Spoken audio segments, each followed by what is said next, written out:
The music just cuts off. I got to fix that. Hey, good morning. It's 7:30 on a Wednesday. You're here with me, Preston. Let's get right to it. I got a question of the week. Question of the week. Not do people. Sorry, I was reading something else. Hey, do you believe in curses? Why or why not? What comes to your mind when I say curse? You think somebody's going to put a hex on you? I put a spell on you because you're mine, or something like that. Gonna go to America's Got Talent with that. Stupid.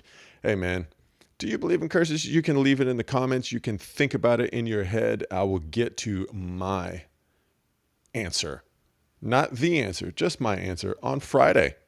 That's when I give my little 2 cents, as it's said on Friday. Hey, what does it mean? You've heard this expression, eyes to see, ears to hear. This is something you hear in the Bible. Jesus was quoting it at some point in time. They don't have eyes to see, they don't have ears to hear. If you do a little quick Google search, this expression is all over the Bible. It's all over the Old Testament. It's all in the New Testament. And it seems to be talking about one message, basically saying this: you're stubborn. You have eyes to see, but you're in a stupor. You have ears to hear, but you're not listening because you're stubborn.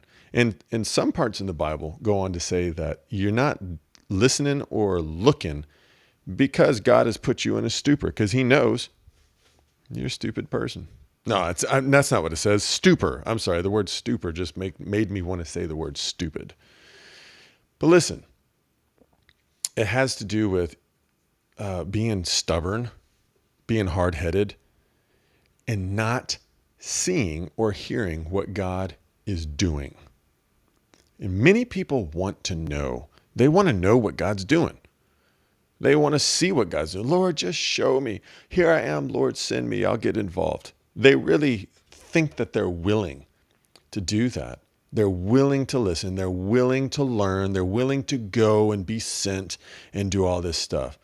But when you get right down to it, most people are more interested in the exciting things. They want to know. They want eyes to see and ears to hear the future. So they go and they talk to a prophet. Oh, prophet so-and-so is going to be at church today. Did you hear prophet so-and-so is going to be over at the such and such church? And so they go and they listen to this prophet. Finger quotes on that. They go onto the internet and they listen to prophets on the internet. You know how many prophets there are on YouTube? Hey, on a side note, July 5th just went by. There was this guy, I can't remember his name, but I came across his video. And he's a guy on YouTube, on Facebook, talking just like I am. He's some dude with a webcam and a microphone in front of him. So immediately he's an expert. He's a friggin' Bible expert. And this is what he's on there saying.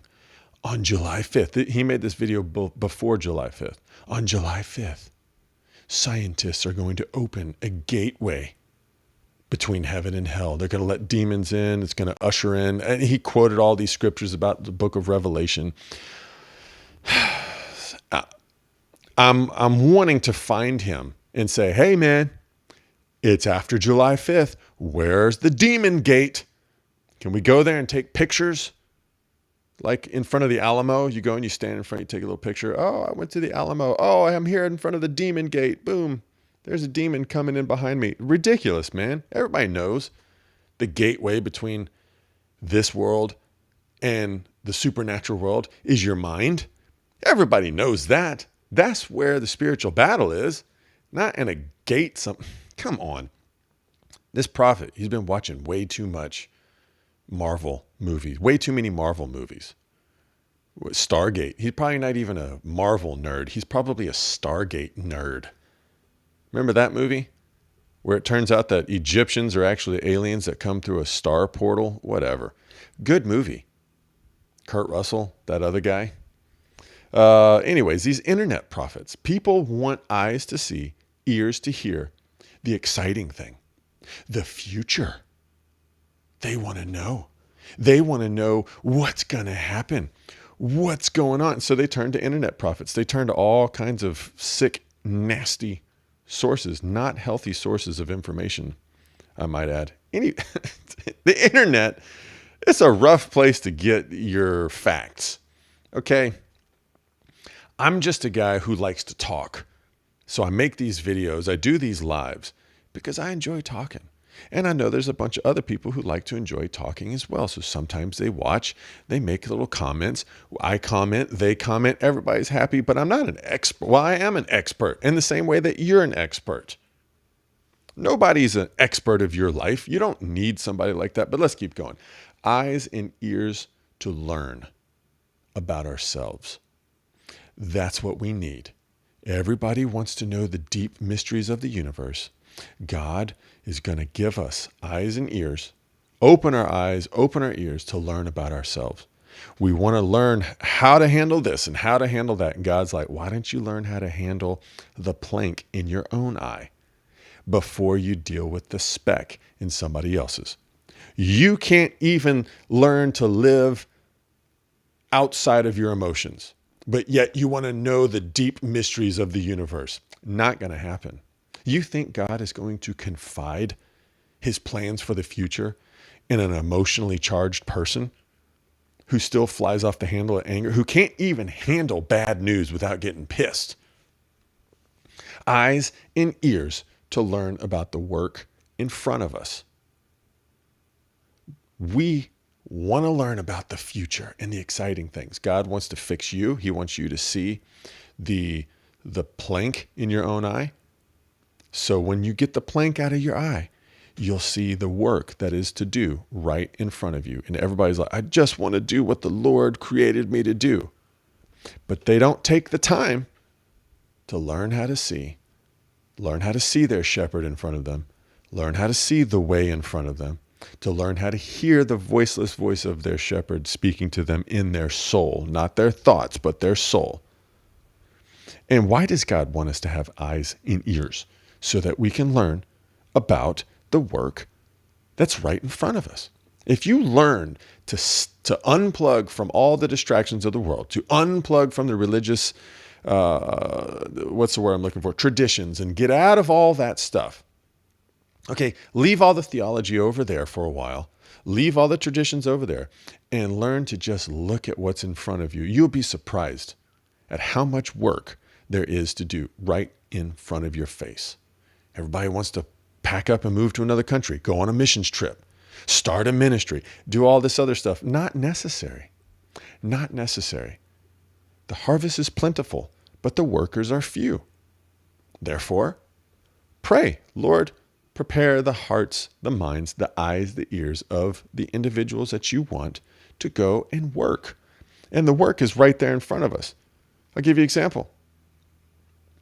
The eyes and ears to see the situation of the human beings that are in our lives.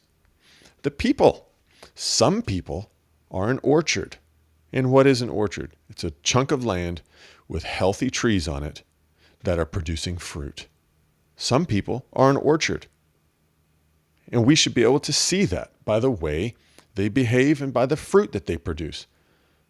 Some people are a patch of thorns.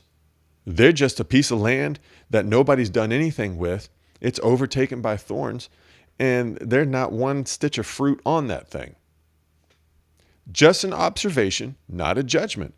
Other people are little bitty saplings. And while everybody is out there wanting to do this great work of God, plant the next mega church, be the next mega missionary, God's like, you don't even have eyes and ears to see the situation of the people in your day-to-day life. And here, so this is what we need. If we can see, hey, that person, they're an orchard. They don't really need my help. This person over here, they're a patch of thorns. There's not a lot I can do about that. And this person over here, they're just a little sapling. But everybody's so eager to help. They want to get out there and start clearing the thorns. They want to get out there and harvest the fruit and claim that it's theirs. They want to get out there and overwater a sapling. I'm just reminded of the few little plants I have in my house that we take care of. I say we, Carrie, my daughter, and I, because my boys, they don't do anything like that. The few little things we have around the house that we take care of. And if you mess with them too much, you're either going to look at it and go, oh, that's no good. It's just thorns. Just get rid of it. Write it off. Or you're going to get out there and start trying to mess with it, and you're going to get your arms all cut up with all these thorns instead of learning the right way to deal with it. Or you're going to mess with it, and it's a healthy orchard. It's a healthy plant, and you're messing with it, and you end up killing it. Or it's just a little bitty sapling, and you go, oh, that's all that is, and you forget about it because you don't see the value in it. But here's my point.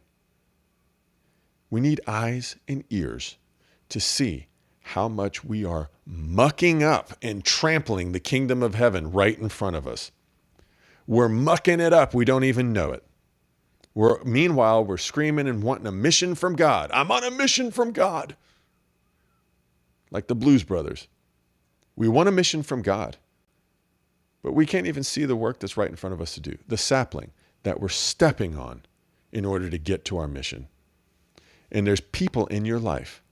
Some of them, they're a lost cause for right now. Not your business. They're just a patch of thorns. Some people are a strong orchard. Stop trying to mess with them. They're healthy. And other people, they're not a Christian yet, but they're just a little sapling. Not a Christian. So stop. And this is a temptation people have. They go, oh, well, I see a little sapling. They're a Christian. And so we lean on them heavy. Expect more out of them than they can produce. We end up crushing them. What did Jesus say? Something about a bruised reed I will not break. Something like that. You can look that up or put it in the comments. Help me out. A bruised reed I will not break. Something that's just a little bitty sapling. It's not quite a Christian yet, but it could be. And we need eyes to see, ears to hear how to not mess that up. Because left to itself, the way God designed things, left to themselves, they will grow. The things that are dead will stay dead. Left to the mercies and the power of God, things that are dead can be reborn. And left to the design of God, things that are just barely even living can grow and become healthy. And things that are healthy, left to the natural design of God, left alone, they will continue to be healthy and grow and bear fruit. It's us that get in the way and muck it up. So this is what I want. This is where I'm headed. I don't know about you, but where I'm headed is, God, give me eyes to see, ears to hear, how to not screw things up. I'll sum it up like this. I want to observe so that I can participate. I'm not looking for a job in a what's the word I'm looking for? A title. Give me my title, God, and then get the hell out of the way and let me cowboy this rodeo. I'll prove to you that I'm a mega missionary. I'm a mega minister. No, just Lord, show me so that I don't walk through the thorns or step on a sapling or muck it up, so that I can participate, so that I can do what my Father does. I don't see, I'll go back to the analogy of having a good gardener for a dad. If you grow up on a farm and your dad keeps a garden, he's out there, or your parents, okay, let's put mom and dad in there. Your parents are out there. They're not messing around. They're not over digging the soil. They're not moving the dirt out of the way to look at the roots. They're not messing with a healthy plant. They're not wasting time with fruitless labor in the thorns, and they're not overwatering the saplings. They're doing what needs to be done. Why? Because they're observing the natural state of things and they're going along with it. And you are going to learn. And then you will be doing exactly what your example was. And this is why we have Jesus. He's the example of what we ought to do. You want to be like Jesus? You want to do only what you see your Father doing? Open your ears, open your eyes, look at yourself, look at what's in front of you, and just emulate what you see on a day-to-day basis. It's probably not going to look exciting at first. It's not going to look like visions of the future, it's just going to look like, don't mess with that. Be patient, observe, and you'll participate. You won't be forcing things to grow. You can't force a plant to grow, but you can participate with its natural state, which is growth in life. Things that are alive, they tend to want to stay alive. God designed it like that. Things that are dead, if handled the right way, they can be brought back to life. But you got to learn the nature of things. The supernatural. That's God's nature over all other natures. Just learn it by being a good kid and being in the garden with your parents, and watch what your parents do. Watch what God does, and just copy that. You don't even have to understand what you're doing. Just copy it. I'm going to stop there. Lord, give me eyes to see, ears to hear, so that I don't muck things up. Because let me tell you, I've mucked up a lot of stuff in my life, just trying to help. I just want to help. And I end up mucking stuff up, over-watering, over-trimming, getting in the way. And the last thing we want to be is in God's way. Bad news. Hey, question of the week. I already got to that. This has been Done Believing, moving away from simply believing the truth straight towards knowing the truth, all for the purpose of overcoming delusion, resting not on our own understanding, but trusting in God's way every single day. I'll see you back 7:30 most weekday mornings.